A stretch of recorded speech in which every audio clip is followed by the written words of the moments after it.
بسم اللہ الرحمن الرحیم۔ السلام علیکم۔ رات کا پچھلا پہر تھا جب میری آنکھ کسی کھٹکے سے کھلی تھی۔ یوں تو میری نیند بہت پکی ہوا کرتی تھی، چاہے کتنا بھی شور کیوں نہ ہو میری نیند نہیں ٹوٹا کرتی تھی، مگر آج جانے کیسے آنکھ کھل گئی۔ شاید مجھے بہت پیاس لگی تھی، معدے میں کافی جلن سی محسوس ہو رہی تھی۔ رات کو ملیحہ نے سالن میں کافی مسالہ جات ڈال دیے تھے اور اسی وجہ سے میں بے چین سا تھا۔ میں بیڈ سے اترا ہی تھا کہ ٹھنڈا پانی پیوں گا، مگر اچانک میری نظر بیڈ کے دوسرے کونے پر پڑی تو میں ٹھٹک گیا۔ وہاں ملیحہ موجود نہیں تھی۔ میں نے چاروں اطراف نظر دوڑائی، وہ کہیں نہ تھی۔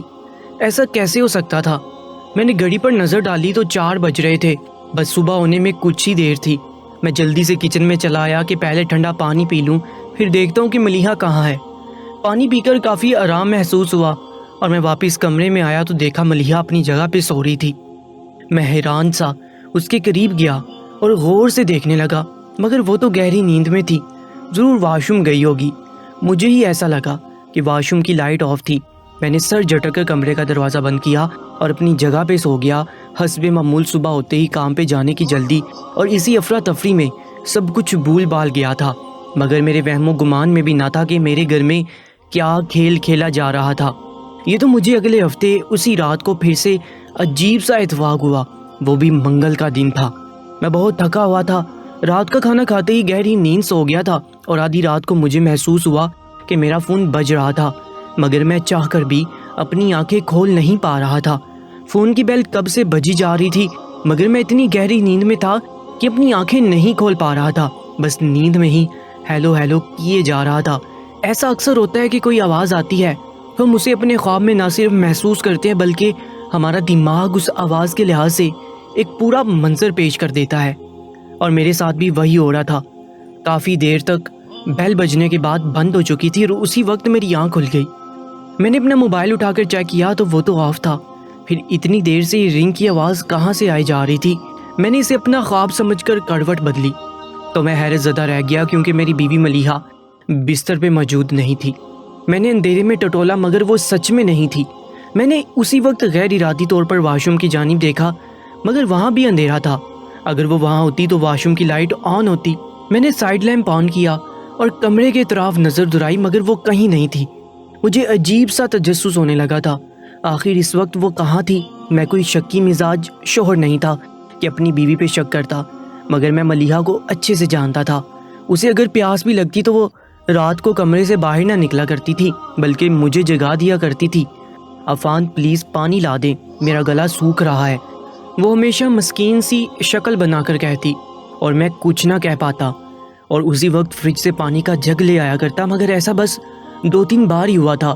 اب میں سونے سے پہلے اسے پانی لانا یاد دلایا کرتا تھا، کیونکہ آدھی رات کو وہ میری ہی نیند خراب کیا کرتی تھی اور مجھے صبح کام پہ بھی جانا ہوتا تھا۔ لیکن آج اسے کمرے میں نہ پا کر میں واقعی میں پریشان ہو چکا تھا۔ میں اسی وقت بیڈ سے اٹھا اور کمرے سے باہر آ گیا۔ لاؤنج میں بھی گپ اندھیرا تھا۔ میں نے لائٹ آن کی اور کچن میں چلا آیا، مگر وہ وہاں نہ تھی۔ میں جلدی سے واپس پلٹا اور ایک ایک کر کے سارے کمرے دیکھ لیے، وہ کہیں نہ تھی۔ میں لاؤنج کے بیچوں بیچ پریشان کھڑا سوچے جا رہا تھا کہ آخر وہ کہاں گئی ہوگی۔ اچانک میری نظر سیڑھیوں پر پڑی۔ اوہ، ہو سکتا ہے وہ اوپر والے پورشن میں گئی ہو۔ یہ خیال آتے ہی میں اوپر چلا آیا، ساتھ میں ملیحہ کو آوازیں بھی دیے جا رہا تھا، مگر نہ تو وہ کہیں دکھائی دی نہ ہی اس کی آواز سنائی دی۔ اوپر کا پورشن خالی تھا، وہاں ہم نہیں جایا کرتے تھے، کمرے بھی سارے لاکڈ تھے، وہاں بلا وہ کیوں جاتی؟ چھت پہ بھی نہیں تھی۔ میں حیران و پریشان سا پھر سے نیچے چلا آیا تھا اور باہر لان میں نکل آیا۔ پورا لان چھان مارا، مگر وہ کہیں بھی دکھائی نہ دی۔ ایسا ممکن ہی نہ تھا کہ وہ آدھی رات کو مجھے بنا بتائے نکل جاتی۔ میں اسے اچھے سے جانتا تھا، وہ بہت ڈرپوک سی تھی۔ میں نے ایک بار پھر پورا گھر دیکھنے کا فیصلہ کیا اور جیسے ہی کمرے میں آیا تو میری حیرت کی انتہا نہ رہی، کیونکہ ملیحہ بستر پہ گہری نیند سو رہی تھی۔ نہیں، ایسا نہیں ہو سکتا، میں کب سے اسے تلاش کر رہا تھا اور میں نے تو اسے آتے ہوئے بھی نہیں دیکھا۔ میں نے اپنا سر پکڑ لیا، میں باہر نکل آیا اور گھر کے دروازے اچھے سے بند کیے جو میں عجلت میں کھلے چھوڑ آیا تھا۔ ٹھنڈا پانی پیا تاکہ دماغ کو کچھ سکون ملے۔ عجیب سی بے یقینی کا شکار ہو گیا تھا میں۔ جس بیوی کو جان سے بھی زیادہ چاہتا تھا، اس پہ شکوک و شبہات سر اٹھانے لگے تھے۔ میں اپنی جگہ پہ جا کر لیٹ گیا۔ نیند تو خراب ہی ہو چکی تھی، کچھ ہی دیر میں صبح ہو گئی تھی اور ہمیشہ کی طرح ملیحہ اٹھ کر ناشتہ بنانے جا چکی تھی۔ میں بھی اس کے پیچھے چلا آیا۔ جاتے ہی میں نے اس سے سوال کر ڈالا، ملیحہ رات تم کہاں چلی گئی تھی؟ میں نے پورا گھر چھان مارا، میں نے پریشانی سے پوچھا تو وہ میری جانب دیکھ کر دل کھول کر ہنس پڑی۔ میں کہاں جاؤں گی عفان، میں تو اپنی جگہ پہ گھوڑے بیچ کر سو رہی تھی۔ وہ تو آپ ہی جانے نیند میں کیا بڑبڑائے جا رہے تھے۔ وہ ناشتہ تیار کرتے ہوئے بتائے جا رہی تھی۔ میں نے ہر طرح سے اسے یقین دلانے کی کوشش کی مگر وہ اپنی بات پہ اڑی رہی کہ مجھے کوئی غلط فہمی ہو گئی تھی۔ تو میں نے سوچا تو ملیحہ کو کچھ یاد نہیں یا پھر واقعی میں نے کوئی خواب دیکھا تھا۔ یہ سوچتے سوچتے میں آفس کے لیے نکل آیا اور دن بھر کی مصروفیات میں کچھ دیر کو رات والا واقعہ بھول چکا تھا، مگر گھر واپس آتے ہی مجھے وہ سب پھر سے یاد آ گیا تھا اور میں چاہ کر بھی بلا نہ پا رہا تھا۔ یہ دوسری بار تھا، ایک بار میں غلطی ہو سکتی تھی لیکن دوبارہ نہیں۔ اور حیرت کی بات یہ تھی کہ پچھلی بار بھی منگل کی رات تھی اور اس بار بھی۔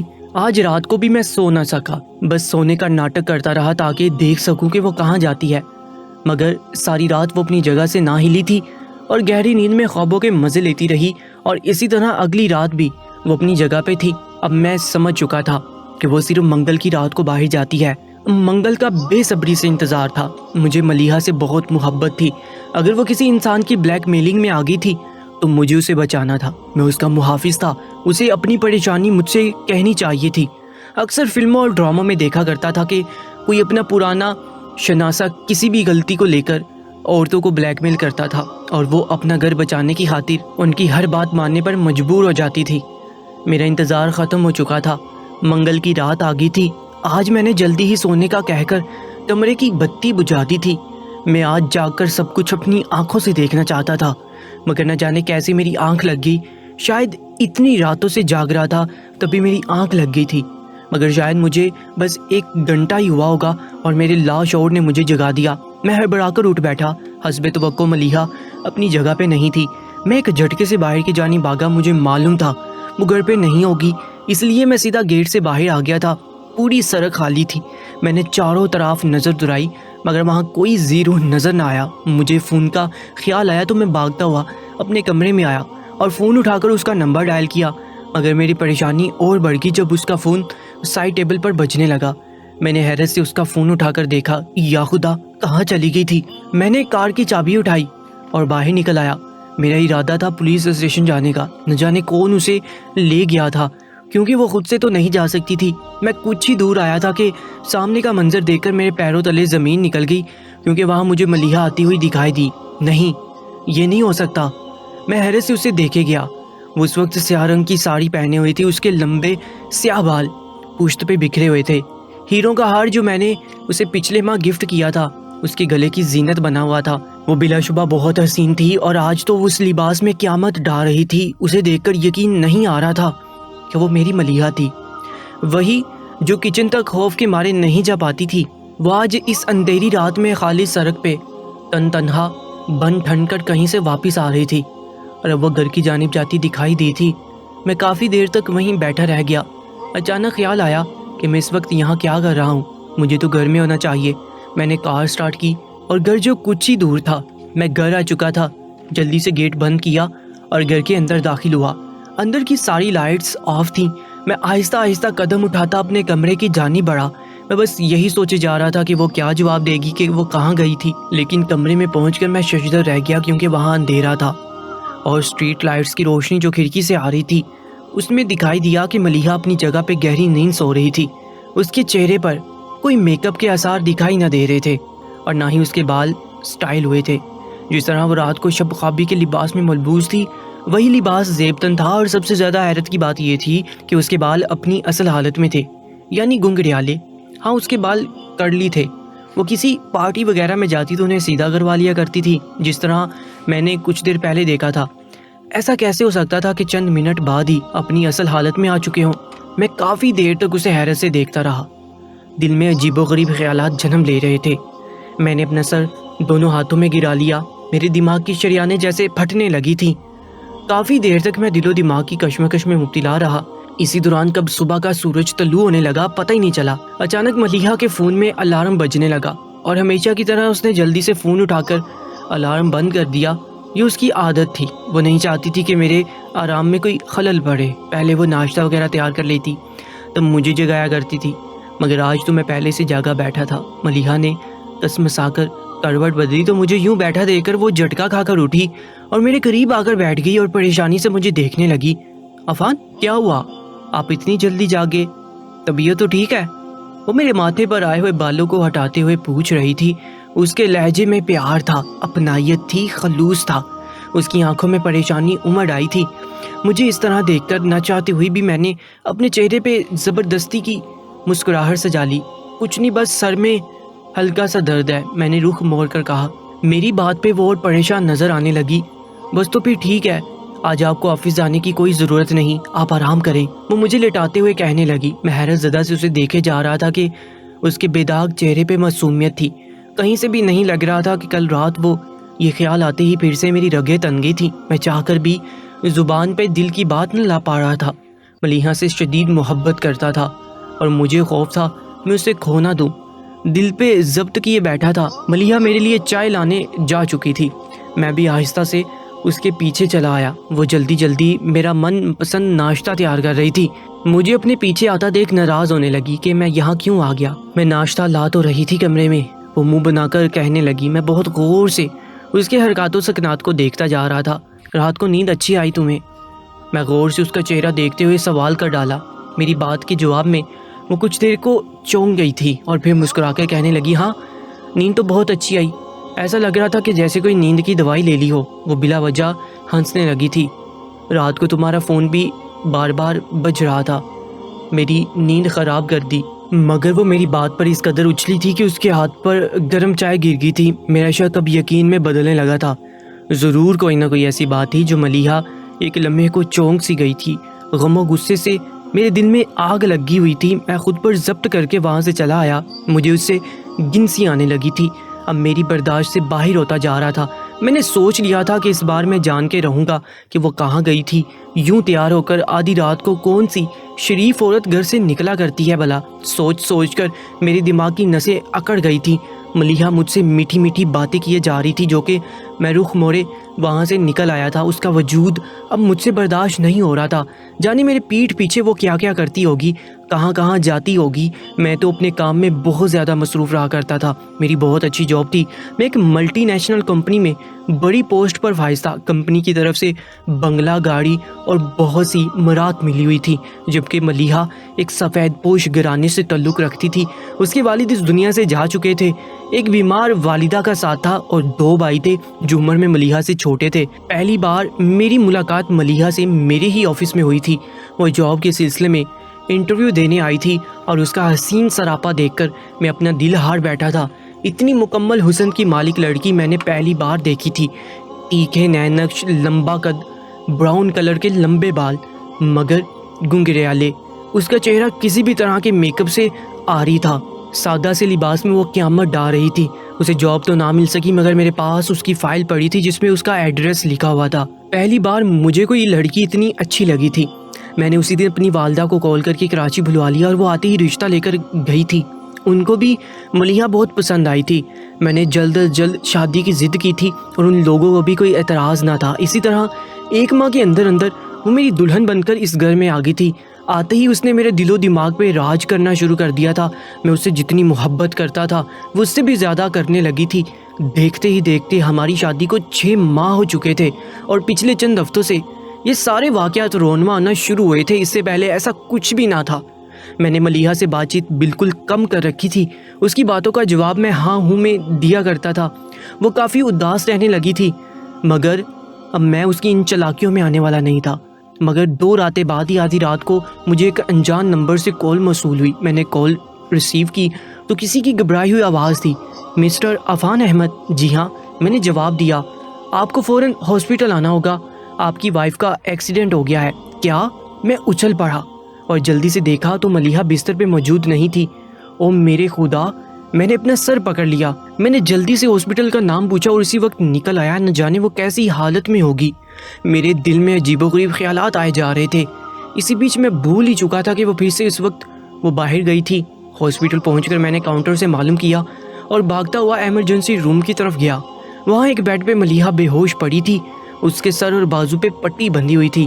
میں اس کے قریب جانے ہی لگا تھا کہ کسی نے مجھے پیچھے سے پکڑا۔ عفان، میں چونک گیا، یہ آواز! میں جلدی سے مڑا تو حیرت سے اچھل ہی تو پڑا کیونکہ میرے سامنے ملیحہ کھڑی تھی۔ اسے اپنے سامنے دیکھ کر میں گرتے گرتے بچا تھا۔ اگر یہ ملیحہ تھی تو وہ کون تھی جو بے ہوش پڑی تھی؟ میں نے مڑ کر ایمرجنسی روم کی جانب دیکھا۔ تم؟ میں اس سے کچھ پوچھ بھی نہ پا رہا تھا، تبھی اس نے آگے بڑھ کر میرا ہاتھ تھاما اور مجھے ویٹنگ روم میں لے آئی، جہاں چاروں طرف مریضوں کے لواحقین بیٹھے یا لیٹے ہوئے تھے۔ ملیحہ، تم یہاں ہو؟ تو وہ کون ہے؟ اب میں نے غور سے دیکھا تو ملیحہ کے چہرے پہ بھی کافی ساری خروچیں نظر آئی تھی۔ عفان، میں آپ کی بیوی ہوں، اور وہ جو زخمی ہے میری جڑواں بہن مدیحہ ہے، اس نے سر جھکا کر مجھے بتایا اور اچانک پھوٹ پھوٹ کر رو پڑی۔ لیکن ملیحہ، تم نے تو مجھے کبھی نہیں بتایا کہ تمہاری کوئی بہن بھی ہے۔ میرے سوال کے جواب میں وہ کچھ دیر خاموش رہی تھی اور پھر اس نے بتایا کہ اس کی بہن کئی سال پہلے گھر سے بھاگی تھی۔ اسے ایک امیر زیادہ پسند آ گیا تھا اور وہ اسے نکاح کرنا چاہتا تھا۔ وہ عمر میں مدیحہ سے کافی بڑا تھا، مگر مدیحہ کو صرف اس کی دولت سے مطلب تھا۔ اس غربت کی زندگی سے تنگ آ چکی تھی۔ گھر میں بھی کسی کے ساتھ اس کا رویہ ٹھیک نہ تھا۔ اس کے گھر سے بھاگنے کی وجہ سے ہم کسی کو منہ تک دکھانے کے قابل نہیں رہے تھے۔ میرے بھائی کم عمر تھے، مگر ہم ماں بیٹیوں کا گھر سے نکلنا 2 بار ہو چکا تھا۔ مجبوراً میں نے فیصلہ کیا اور ابا کو پرانا گھر بیچ کر دوسری جگہ پہ چھوٹا سا گھر لے لیا تاکہ جو تھوڑی بہت عزت بچی تھی اس کا برم رہ جائے۔ نئی محلے میں ہمیں کوئی نہ جانتا تھا اور ہم نے کسی کو بھی نہ بتایا تھا کہ میری کوئی جڑواں بہن بھی تھی۔ اسی دوران آپ کا رشتہ آ گیا۔ اماں اتنا اچھا رشتہ ہاتھ سے جانے نہیں دینا چاہتی تھی، اس لیے ہم سب کو مدیحہ کے بارے میں بتانے سے منع کر دیا۔ یوں میں آپ کی زندگی میں شامل ہوگی، مگر مجھے نہیں معلوم تھا کہ میری بدقسمتی میرے پیچھے آ رہی تھی۔ مدیحہ کے شوہر نے اسے چھوڑ دیا تھا اور اب اس کے پاس سر چھپانے کے لیے بھی کوئی جگہ نہ تھی۔ وہ ہمیں ڈھونڈ رہی تھی، مگر ہم نے کسی کو اپنا پتہ نہیں بتایا تھا۔ لیکن ایک دن اس نے مجھے آپ کے ساتھ ایک ریسٹورنٹ میں ڈنر کرتے دیکھ لیا۔ اسی رات اس نے بڑی چالاکی سے ہمارا پیچھا کیا اور میرا گھر دیکھ لیا۔ دوسرے دن آپ کے آفس جاتے ہی وہ گھر میں آ گئی تھی۔ اس نے برقع اوڑھ رکھا تھا۔ میں اسے پہچان نہ پائی تھی، ورنہ کبھی اس کا دروازہ نہ کھولتی۔ اس دن اس نے مجھے کہا کہ میں اسے اپنے گھر پہ رکھ لوں۔ میں نے صاف انکار کر دیا تو اس نے مجھے دھمکی دی کہ وہ آپ کو سب کچھ بتا دے گی۔ میں انتہائی خوفزدہ ہو گئی تھی۔ مجبوراً میں نے اس گھر میں رہنے کی اجازت دی، مگر میں نے اسے وعدہ لیا کہ وہ کبھی بھی کسی کو اپنی اس گھر میں موجودگی کا احساس نہیں دلائے گی۔ لیکن یہ میری خام خیالی تھی۔ اس نے میرے گھر میں عیش و آرام دیکھا اور آپ جیسا پیار کرنے والا شوہر دیکھا تھا تو وہ آئی ہی اس گھر پر قبضہ کرنے تھی۔ اس کا مقصد تھا کہ وہ میری جگہ پہ خود کو آپ کی بیوی ثابت کرے گی اور میری بات کا کوئی بھی یقین نہیں کرے گا۔ میں نے اسے اوپر والے کمرے میں رہنے دیا تھا جہاں وہ لائٹ وغیرہ آن نہیں کرتی تھی۔ میں انتہائی خاموشی سے اسے دوپہر میں ہی دن بھر کا کھانا اور پانی پہنچا دیا کرتی تھی۔ کبھی وہ باہر جاتی تو برقع پہن کر نکلا کرتی، لیکن پھر اس نے اپنے منصوبے کو عملی جامہ پہنانا شروع کر دیا۔ وہ ہر منگل کی رات کو مجھے سوتے میں ایک انجیکشن لگا دیا کرتی تھی جس سے میں گہری نیند میں چلی جایا کرتی تھی۔ آپ کی نیند تو ویسے بھی کافی گہری ہوتی تھی، لہٰذا آپ کو بھی خبر نہ ہو پاتی۔ وہ مجھے اوپر والے کمرے میں چھپا دیتی اور خود میرا لباس پہن کر میرے ہی زیورات سے آراستہ ہو کر گھر سے باہر نکل جاتی تھی۔ وہ ایک خاص قسم کی تقریب میں جایا کرتی تھی جہاں امیر لوگ اپنا دل بہلانے کے لیے کچھ وقت کسی بھی حسین لڑکی کے ساتھ گزارا کرتے تھے۔ مدیحہ بھی وہاں جانے والی عورتوں اور لڑکیوں کی طرح آوارہ ہو چکی تھی، لیکن پھر اس نے ایک نیا کھیل رچایا۔ اس نے سوچا کہ وہ مجھے آپ کی نظروں سے گرا دے گی اور مجھے پاگل ثابت کر دے گی، اور بعد میں وہ سب کو حقیقت بتائے گی کہ اصل میں جو لڑکی پاگل ہے وہ مدیحہ ہے اور وہ خود ملیحہ بن کر اس گھر پر راج کرے گی۔ مگر میں اس کی چالاکی اسی دن سمجھ گئی تھی جب آپ نے دوسری دفعہ مجھ سے پوچھا تھا کہ میں رات کو بستر پہ نہیں تھی۔ اسی دن میں چونک گئی تھی کہ ضرور کوئی نہ کوئی بات تھی، ورنہ آپ کبھی اس طرح کی بات نہ کیا کرتے، اور دن بدن آپ کا رویہ بھی مجھ سے تلخ ہوتا جا رہا تھا۔ میں چاہ کر بھی آپ کو حقیقت نہ بتا پا رہی تھی۔ مجھے خوف تھا آپ میری آوارہ بہن کی وجہ سے مجھے چھوڑ دیں گے۔ اسی کشمکش میں مبتلا ہو کر میں نے ایک رات فیصلہ کر لیا کہ اب اس کی کوئی چال کامیاب ہونے نہیں دوں گی۔ میں جان چکی تھی کہ وہ ہر رات گھر سے باہر جایا کرتی تھی اور مجھے صرف منگل کی رات کو ہی نیند کا انجیکشن لگا کر اوپر والے کمرے میں چھپا دیتی تھی، جسے آپ لاکڈ سمجھ کر وہاں اندر نہیں گئے تھے کیونکہ وہ اسے باہر سے تالا لگا کر جایا کرتی تھی۔ مجھے محسوس ہونے لگا تھا کہ وہ مجھے کوئی ایسی میڈیسن بھی دے رہی تھی جس سے میں سب کچھ بھول جاؤں۔ میری طبیعت گری گری سی رہنے لگی تھی۔ مجھے کچھ یاد نہیں رہتا تھا کہ میں نے کیا چیز کہاں رکھ دی تھی۔ اوپر سے آپ کا رویہ، وہ کب سے یہ سب بتائے جا رہی تھی اور میں شرسا یہ ساری داستان سنے جا رہا تھا۔ پھر تم آج رات یہاں کیسے پہنچے؟ میں نے اس کا ہاتھ تھام کر پوچھا تو وہ پھر سے بتانے لگی۔ عفان، میں نے آج رات اس کا چوری سے پیچھا کیا۔ وہ گھر سے کافی دور کھڑی ایک کار کی جانب جا رہی تھی۔ اس نے میرا ہی قیمتی لباس زیبتن کیا ہوا تھا۔ جیسے ہی وہ کار میں بیٹھی تو میں بھی اس کار کے سامنے کھڑی ہوگی اور میں اس آدمی کو جو اس کار کی ڈرائیونگ سیٹ پہ بیٹھا تھا اس کو بتایا کہ میں پولیس کو کال کر چکی ہوں اور وہ آتی ہی ہوگی۔ میری بات سن کر وہ ڈرائیور گھبرا کر وہاں سے بھاگ گیا۔ شاید وہ کوئی ٹیکسی تھی جو مدیحہ نے بلوائی ہوئی تھی۔ مجھے اپنے سامنے دیکھ کر واپس سے باہر ہو گئی تھی کہ میں اس کے پیچھے کیوں آئی ہوں۔ ہم دونوں میں کافی بحث ہوئی اور وہ ڈرائیونگ سیٹ پہ بیٹھ کر کار سٹارٹ کرنے لگی۔ میں بھی اس کے ساتھ بیٹھ گئی اور اسے یہ سب کرنے سے بہت روکا۔ اس نے تیش میں آ کر تیز رفتاری سے کار چلائی۔ وہ ایک ویران علاقے کی جانب رواں دواں تھی۔ مجھے بہت خوف آنے لگا کہ وہ نہ جانے مجھے کہاں لے کے جا رہی ہے۔ اسی دوران اس نے مجھے اپنی ساری پلاننگ سے آگاہ کیا۔ اس کا کہنا تھا کہ وہ مجھے مدیحہ ثابت کر کے پاگل خانے بھجوا دے گی۔ اس کی باتوں سے میں بہت خوفزدہ ہو چکی تھی۔ میں نے اسے کار واپس لینے کو کہا اور اسی دوران ہماری ہاتھا پائی ہو گئی اور کار اچانک ایک پول سے ٹکرا گئی جسے ہم دونوں دیکھ نہ پائے تھے۔ مجھے کوئی خاص چوٹ نہ آئی مگر مدیحہ اچھی خاصی زخمی ہو چکی تھی۔ میں نے اسی کے فون سے ایمبولینس کو کال کی اور یہاں آنے کے بعد بحالت مجبوری مجھے آپ کا نمبر دینا پڑا، ورنہ یہ لوگ کافی شکوک و شبہات والی باتیں کیے جا رہے تھے اور پولیس کو کال کرنے والے تھے اور میں پولیس کے چکر میں نہیں پڑنا چاہتی تھی۔ وہ روتے ہوئے مجھے دیکھے جا رہی تھی۔ میں سخت شرمندہ تھا کہ اپنی بیوی پر شک کیا اور اسے اس قدر پریشان کیا۔ میں نے اسے دلاسا دیا کہ وہ پریشان نہ ہو، میں اسے کبھی نہیں چھوڑ سکتا، کسی اور گناہ کی سزا اسے نہیں دے سکتا۔ میری بات سن کر وہ کافی پرسکون ہو چکی تھی۔ میں نے ڈاکٹر سے بات کی تو انہوں نے بتایا کہ مدیحہ کے سر میں کافی چوٹ لگی ہے اور 24 گھنٹے اس کے لیے بہت اہم ہے۔ سر میں اندر سے خون رس رہا ہے۔ میں اس کے ہوش میں آنے کا انتظار کرتا رہا مگر قدرت کو کچھ اور ہی منظور تھا۔ صبح ہونے سے کچھ دیر پہلے ہی ڈاکٹر نے بتایا کہ وہ اب اس دنیا میں نہیں تھی۔ یہ خبر سنتے ہی ملیحہ اپنے ہوش کو بیٹھی اور چکرا کر گرنے لگی تھی کہ میں نے اسے اپنے بازو میں سنبھال لیا۔ کچھ بھی تھا، وہ اس کی سگی بہن تھی، ان کا بچپن ایک ساتھ گزرا تھا۔ وہ اپنی بہن کی جوان موت کو برداشت نہیں کر پا رہی تھی۔ میں نے اس کے گھر والوں کو بھی خبر کر دی تھی۔ اگلے کئی دن وہ کافی دکھی رہی تھی مگر انسان مرے ہوئے کے ساتھ نہیں مرتا، ہر کسی کو صبر آ ہی جاتا ہے۔ میں اب اس کا اور خیال رکھنے لگا تھا۔ اس کی سگی بہن نے اسے دھوکہ دیا تھا، اسے شدید تکلیف پہنچائی تھی جس کا مداوع مجھے ہی کرنا تھا۔ آج کی اس سچی کہانی کے بارے میں اپنی قیمتی رائے سے ہمیں ضرور آگاہ کیجیے گا اور ایسی ہی کہانیوں کے لیے ہماری یوٹیوب چینل درباری ٹی وی کو سبسکرائب کر لیجیے گا۔ اپنا بہت زیادہ خیال رکھیں۔ اللہ نگہبان۔